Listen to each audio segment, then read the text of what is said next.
안녕하십니까. 책 읽어주는 한의사 이호건입니다. 오늘은 어깨 통증 스트레칭 10번째 시간 뭉친 어깨 근육을 푸는 법에 대해서 알아보도록 하겠습니다. 첫 번째, 가볍게 어깨 뭉침을 풀어주는 스트레칭을 해준다. 어깨가 뻐근하거나 결린 느낌이 들면 어깨 뭉침을 풀어주는 가벼운 스트레칭을 한다.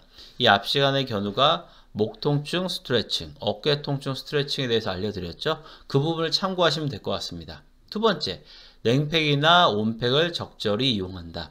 열감이 나고 욱신욱신할 때는 냉팩을 사용하고, 열감이 없고 한기가 들며 무겁고 딱딱한 경우에는 핫팩을 아픈 어깨에 10분에서 20분 정도로 자기 전에 한번 일어나서 한번 해준다. 즉 기본적으로 통증이나 저림에는 아이스팩, 혈액순환 목적인 핫팩이 좋은데요. 예를 들어서 목이나 어깨가 아파 뻐근하게 결려서 아이스팩을 했는데 오히려 나는 그 차가운 느낌 때문에 더 싫다면 핫팩을 하셔도 좋습니다. 그러나 발목을 삐었다든가 허리를 삐었을 때 욱신욱신 아픈데 거기다가 아이스팩을 하는 게 좋은데 내가 평소에 몸이 냉하다고 해서 핫팩을 하면 더 증상이 악화될 수 있거든요.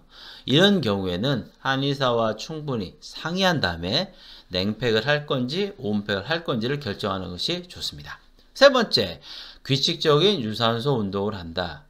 팔을 앞뒤로 크게 휘저으며 빨리 걷기 등과 같은 유산소 운동은 어깨 주변의 근육을 풀어주고 어깨 관절의 활성화를 도와주면서 혈류순환을 도와줘 어깨 뭉침을 푸는 데 효과적이다. 특히 빨리 걷기를 하게 되면요, 힘을 주게 되거든요. 특히 그러면 복근이 발달하게 됩니다. 복근이 발달하게 되면 배가 들어가는 효과가 생기고요. 또 장의 운동이 되게 좋아지게 됩니다.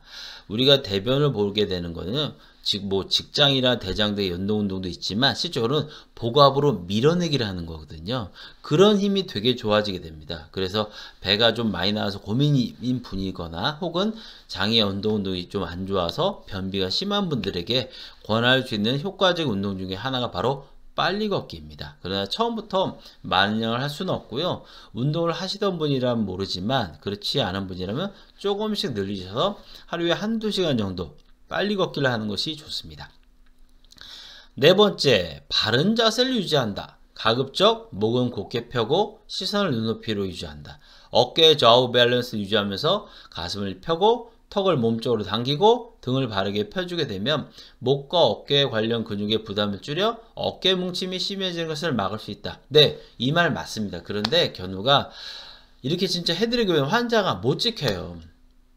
이걸 한마디로 뭐라고 그런다고 말씀드렸죠? 시선을 눈높이로 유지한다가 제일 좋아요. 그렇게 되면 좌우 밸런스도 어느 정도 유지하게 되고 가슴도 펴게 되고 턱을 몸쪽으로 당기게 되고 등도 어느 정도 바르게 펴주는 효과가 있어요. 그래서 가슴 펴고 턱 당기고 등을 바르게 하고 이거 힘들어서 못합니다. 가장 핵심적인 뭐다? 한마디만 기억하세요.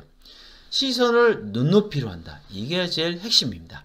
다섯 번째, 충분한 수면을 취한다. 수면 시간도 중요하지만 무엇보다 중요한 것은 수면의 질이다. 아무리 많은 시간을 잔다고 해도 숙면을 하지 못하거나 꿈을 많이 꾼다면 이것은 자는 게 아니다. 눈만 감고 있을 뿐 사실은 계속해서 활동하는 것과 마찬가지이다.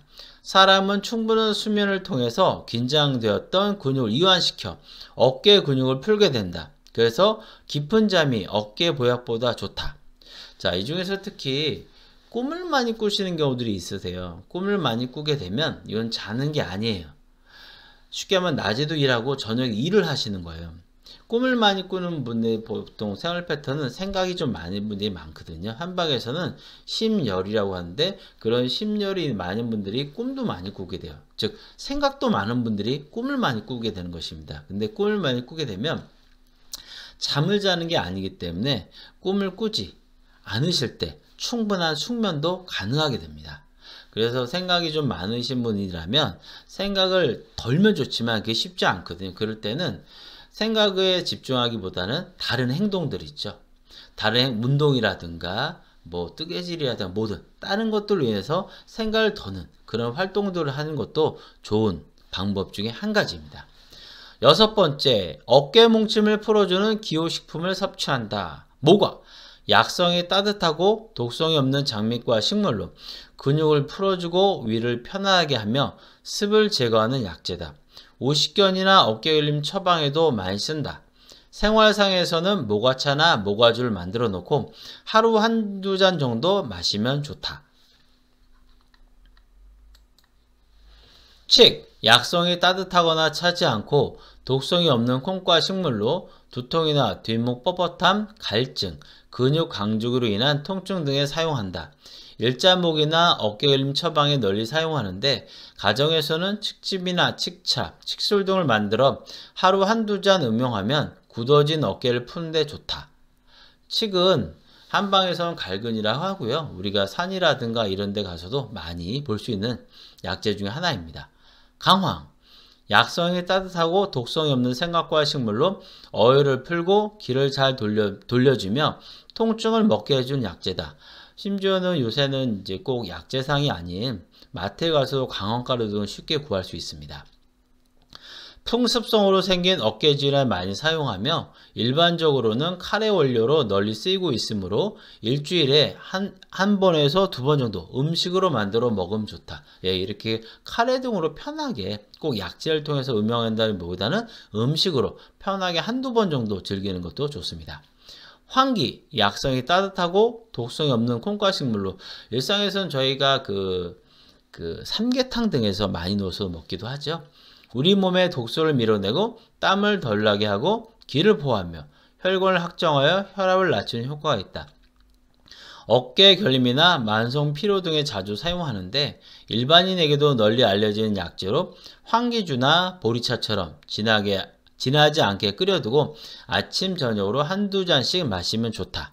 모과나 칡, 강황이나 황기 등은 모두 우리 일상에서 비교적 쉽게 구할 수 있는 약물입니다. 그러나 많이 사용하게 되거나 오래 사용하게 될 때는 자기 체질에 나쁠 수도 있어요. 그래서 모과나 칡, 황기 등을 계속해서 먹는다든가 또 진하게 해서 먹는다고 할 때는 한의사와 충분히 상의한 다음에 내 체질에 맞는지 나에게 도움이 되는지 여부를 충분히 확인한 다음에 음용할 것을 추천합니다. 어깨 통증 전문병원에 내원하는 기준 한번 읽어보시면 좋을 것 같고요. 다음 시간에는 팔 통증을 다스리는 스트레칭에 대해서 알아보는 시간을 갖도록 하겠습니다.